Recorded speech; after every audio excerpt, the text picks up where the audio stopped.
Good evening. Our top story tonight, a 3-year-old toddler was allegedly thrown against a wall and slammed on the ground in Massena, suffering a broken leg, arm, lacerated liver. There's also a loss of brain function.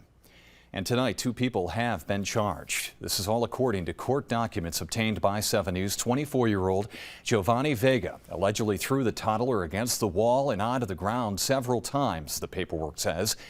And 23-year-old Caitlin Cyrus is accused of allowing Vega to engage in ongoing physical abuse of the child. She allegedly failed to seek medical attention for the toddler for about 48 hours after the injuries allegedly happened. Vega and Cyrus are charged with felony counts of assault and reckless endangerment. They are in jail with no bail set. No word on the toddler's condition or where that child is hospitalized.